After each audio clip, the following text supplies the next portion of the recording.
Hey, it's Al Angelo again from A Plus Racing. Yeah, we're back in the auto shop. It's the Hillman day, so I got our shirts on. Hey, remember I told you on the last video about this car has some really black differential fluid? Well, I'm going to go ahead and change that today so that you can understand what it takes to change the fluid on your own car. And it's pretty simple. And while I got this thing up in the air, I always like to kind of look around, especially on the Spec Miata race cars, to see if there's anything broken, okay, or anything that's going to wear out that could cause damage later on. So I got the car up in the air safely. Make sure if you're going to be doing this at home and you're going to have jack stands, that you got the jack stands, positioned underneath the pinch weld as far as you can get them. Bounce on the front, bounce on the rear, just to make sure that the car's not going to fall off. So we've already tested this, it's not going to fall off. So one of the things I like to check is I like to check the hub bearings. So the hub bearings in the car, they go bad pretty often. And so I just grab the bottom of it and I wiggle back and forth like this. If I feel any play at all, they're bad. And I would have to replace the hub bearings. So I'm going to go to this one here. They're pretty tight. Everything looks good. I'm also going to look at the sway bar end links. Now these are racing sway bars. If you have a stock one, they don't look like this. But so I see that the bolts are tight, that the heim joints aren't broken. You should be able to wiggle it like this while it's at rest. The bushings are in pretty good shape right here. Checking this one out. Oh, look what we got here. This one's loose. Okay? This is why I check this kind of stuff. So see here, this thing's could be out of adjustment. We'll cover that in the next video. All right, so that's not supposed to be like that. So it's supposed to be like this one here where it's nice and tight. The screws are tight. This one looks like it needs to be tightened up a little bit too. But anyhow, it should be like this. Looking at my coilovers, these are the Penske's. You have to run the Penske's now if you want to run the Nationals. So making sure that the bolts are tight, everything looks good. I'm looking at the cams for the alignment. We covered that in alignment. These two bolts come loose all the time. I'll make sure they're in good shape. I also want to make sure that my CV axle rubber boots are in good shape. They're not ripped. If they're ripped, you got to replace it, man. They get dirt in there, you get crud in there, then the joint goes bad, it starts rattling, and then they break. So these ones look like they're in pretty good shape. So it looks like we need to address these sway bar end links down here. And other than that, the muffler's still pretty tight in here. The rubber bushings aren't broken. Looks pretty good. Let's move forward with the differential service.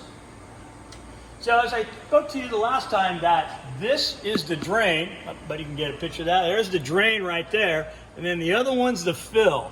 So sometimes you undo this drain and it just wants to kind of slowly dribble out. Well, if you take the top one off first, then when you take the bottom one off, it comes off pretty fast. So I've got a suitable drain bucket right here. I'm going to wheel this over here. And once again, I'm using my 15/16 6-point socket because I don't want to round anything off in here. All right, so let me go ahead and crack them both loose. Okay. Hey, sometimes these are pretty tight, so let me show you a trick. The trick. All right, you're thinking, well, what the hell is he going to do with that? All it is a longer extension with a big socket. It really doesn't matter. And what I do is if I got one that's kind of tight, then I can just put this on here and use it as a cheater bar, okay? So now I just made a cheater. There we go. So in case that's too tight, I can take it off like that. All right, they're both cracked loose. I'm going to go ahead and undo the top one first. And if I did drop it, it would just fall into this big catch pan that has some small holes in it, and I could fish it out with no problem. But I didn't drop it. It's always a good idea to have one of these. If you have a big bucket that's got oil in there and falls in there, it can be kind of a mess. All right, here we go with the good times. Gotta try not to get this all over me because, man, this is some stinky stuff that's in the back here. I got the plug. And there we go. Okay? Yeah, it's pretty black. All right, set that aside. So we're going to let that drain until it completely drains out. I'm going to grab a paper towel.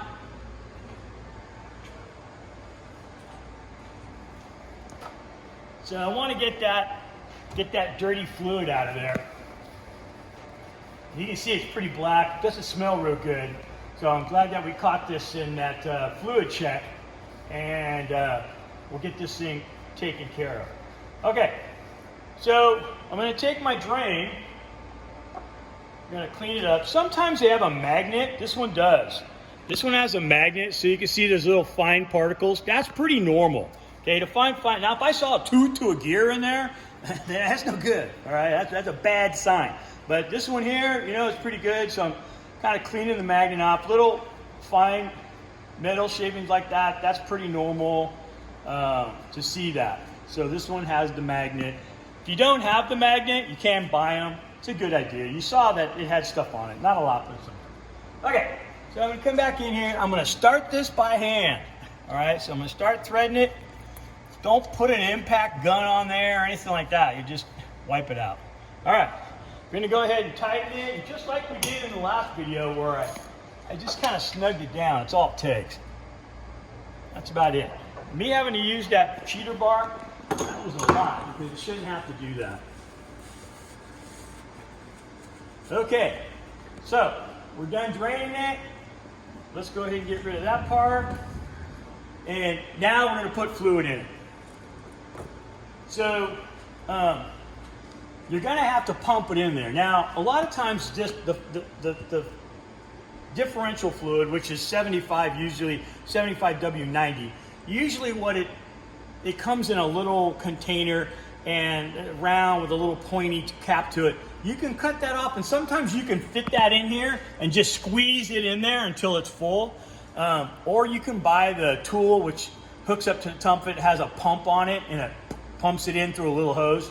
That's kind of what we got here. This is more of a professional grade unit that you'll see in most shops and dealerships and stuff like that. So I'm just going to take it, put it in there like that, and then you get to guess on how much it's going to take.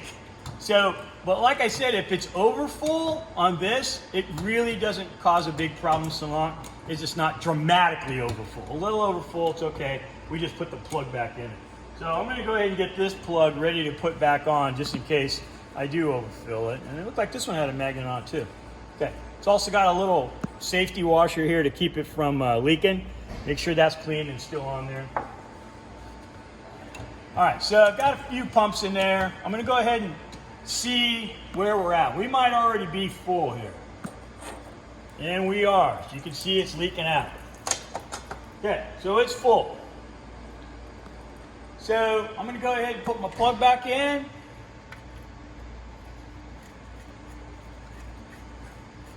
And then I'm going to snug that back down.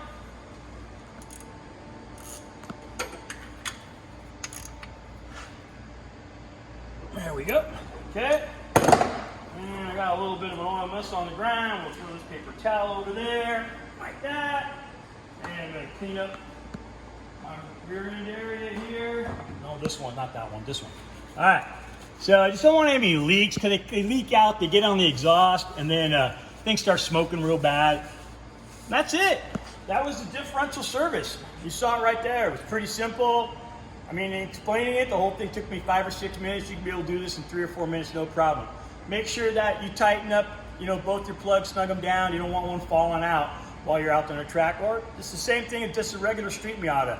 So if you're trying to service your differential at home, it's the same thing. This happens to be a Torsen. Torsens were used from 94 on. And this is a Torsen rear end, so it's a limited slip differential, commonly used in spec Miata racing. So this is a really good heavy duty rear end. They rarely break, they rarely fail, but we got to keep the fluid good on. All right. Hey, thank you for chiming in today. I appreciate it. Al Angelo from A Plus Racing, and I hope you have a great day. Thank you.